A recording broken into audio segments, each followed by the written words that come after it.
Halo, selamat jumpa kembali dengan kami channel pembelajaran IPA. Sekarang kita akan membahas tentang struktur dan fungsi jaringan tumbuhan. Oke. Struktur dan fungsi jaringan tumbuhan.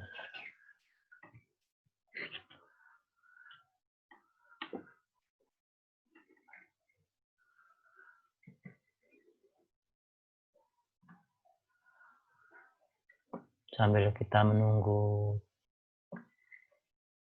materi, jangan lupa untuk sebelum mengikuti channel ini, kalian untuk subscribe dan aktifkan notifikasi serta like. Terima kasih. Struktur dan fungsi jaringan tumbuhan. Alat tubuh tumbuhan disebut sebagai organ.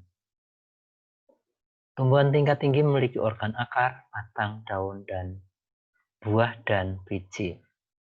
Bunga hanya dimiliki oleh tumbuhan berbiji, yaitu spermatopita. Perbedaan masing-masing organ menunjukkan adanya perbedaan struktur dan fungsi dalam kehidupan seluruh tumbuhan. Ini bagian tumbuhan dari akar, batang, daun, bunga. Ini batang, daun, akar. Sekarang kita bahas tentang akar. Batas antara batang dan akar dinamakan daerah peralihan. Sistem perakaran tumbuhan tingkat tinggi dapat dibedakan menjadi dua, yaitu sistem perakaran serabut dan sistem perakaran tunggang. Sistem perakaran serabut dimiliki oleh tumbuhan monokotil, contohnya padi, jagung, bambu, dan sebagainya. Sedangkan sistem perakaran tunggang dimiliki oleh tumbuhan dikotil, contohnya mangga, jambu, bayam, wortel, pepaya, dan sebagainya. Akar berasal dari calon akar atau radikula yang terdapat pada embrio atau lembaga dari biji. Struktur morfologi akar. Di gambar akar, struktur luar atau morfologi akar di bagian paling ujung terdapat jaringan meristem apikal yang dilindungi oleh tudung akar atau kalitra. Ini tudung akar atau kalitra. Kalitra terdiri dari sel-sel parenkim yang berdinding tipis berbentuk kubus berisi protoplasma dan sedikit sekali vakula. Kalitra berfungsi sebagai jaringan pelindung dan penentu arah pertumbuhan akar. Di belakang meristem apikal terdapat daerah yang berisi sekumpulan sel-sel yang besar memanjang dinamakan daerah perpanjangan. Di daerah perpanjangan terdapat sel-sel yang berdiferensi membentuk protoderma dan prokambium, dinamakan daerah diferensiasi. Ini daerah pembelahan, ini daerah perpanjangan, dan ini adalah daerah diferensiasi. Di daerah diferensi mulai terjadi perubahan bentuk sel-sel sesuai dengan fungsinya. Misalnya terbentuk rambut akar oleh sel-sel epidermis. Struktur anatomis akar.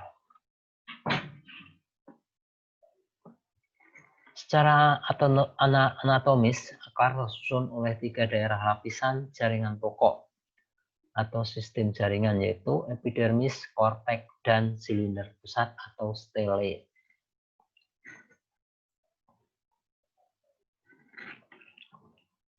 Epidermis. Sel-sel epidermis akar berbentuk pipis, lapis, dan berdinding tipis. Di daerah dekat ujung akar, sel-sel epidermis termodifikasi menjadi akar. Sel-sel epidermis yang membentuk rambut akar memiliki lapisan kutikula yang sangat tipis dengan fungsi sebagai penyerap air. Korteks. Korteks merupakan daerah antara epidermis dengan silinder pusat.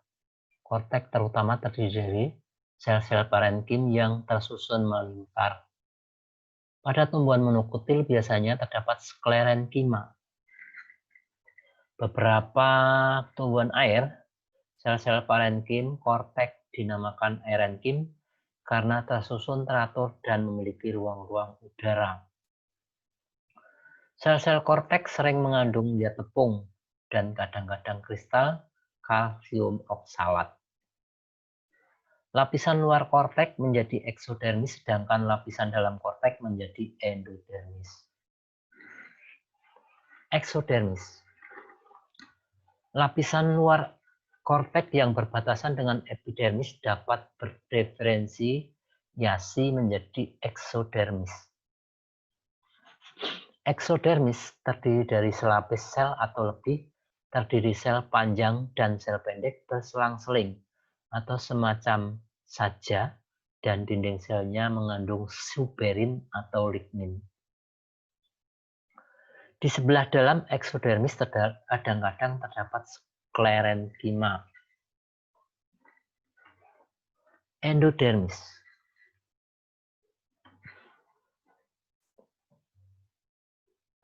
Lapisan dalam korteks berdiferensiasi menjadi endodermis. Endodermis terdiri dari selapis sel yang tebal sebagai tanda batas korteks.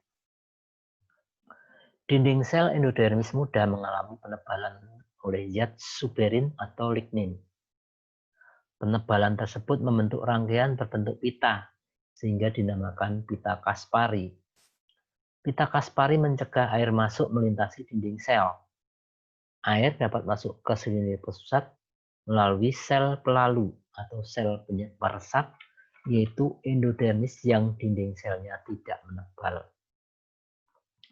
Endodermis berperan mengatur lalu lintas zat ke dalam pembuluh akar. Silinder pusat. Silinder pusat terletak di sebelah lapisan dalam endodermis. Silinder pusat akar tersusun dari jaringan pembuluh xilem, phloem, dan perisikel. Perisikel terdiri dari sel bertipe parenkim yang berada di antara endodermis dan jaringan pembuluh. Perisikel berkembang dari prokambium. Pada tumbuhan monokotil, xilem terletak berselang-seling dengan phloem, dengan letak xilem lebih ke dalam dari phloem, sedangkan pada tumbuhan dikotil, xilem letaknya di pusat akar dan berbentuk seperti bintang. Struktur anatomis akar.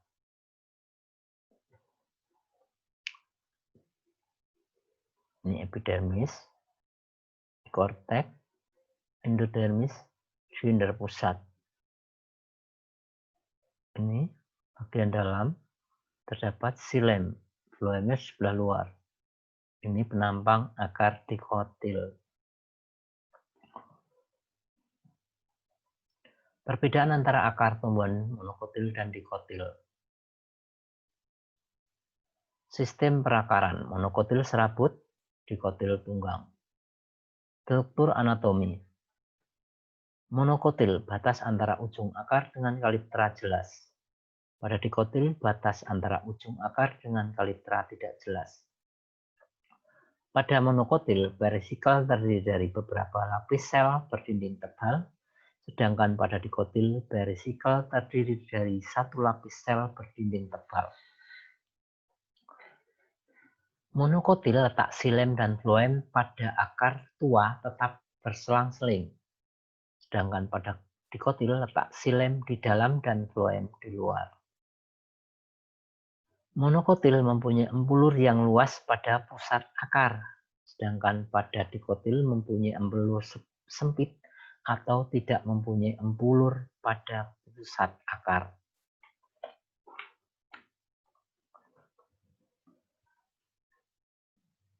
Pada monokotil, perisikel hanya membentuk cabang akar, sedangkan pada dikotil, perisikel membentuk cabang akar dan dapat membentuk meristem sekunder seperti kambium dan kambium gabus. Pada monokotil tidak mempunyai kambium, sedangkan pada dikotil kambium tampak sebagai meristem sekunder. Pada monokotil jumlah lengan protosilem banyak, lebih dari 12. Sedangkan pada dikotil jumlah lengan silem antara 2 sampai 6. Jarang kalau lebih. Batang. Permukaan luar batang menunjukkan ciri-ciri khusus, misalnya batang keras, lunak berwarna hijau atau coklat. Batang merupakan bagian tumbuhan yang berada di permukaan tanah. Struktur morfologi batang. Tumbuhan angiosperma memiliki 3 macam batang, yaitu batang tipe rumput atau kalmus, tipe lunak berair atau herbaceous atau terna, dan tipe berkayu atau lignosus. Pada tempat-tempat tertentu di permukaan batang berkayu terdapat lentisel. Lentisel berfungsi sebagai tempat keluar masuknya gas pada tumbuhan. Batang tumbuhan herbaceous umumnya lunak, berwarna hijau, jaringan kayunya sedikit atau bahkan tidak ada, ukuran batang kecil dan pendek. Bagian luar batang berupa lapisan epidermis yang berdinding tipis, tidak terdapat jaringan gabus dan stomata. Contohnya bayam, kacang, jagung. Ini struktur batang. Ini tanaman dikotil. Ini phloem, yang di luar ini phloem. Yang tengah ini yang warna biru ini namanya kambium, sedang yang bagian dalam namanya xilem. Pada tumbuhan monokotil, xilem dan phloem terletak tersebar dan tidak teratur. Struktur anatomis batang.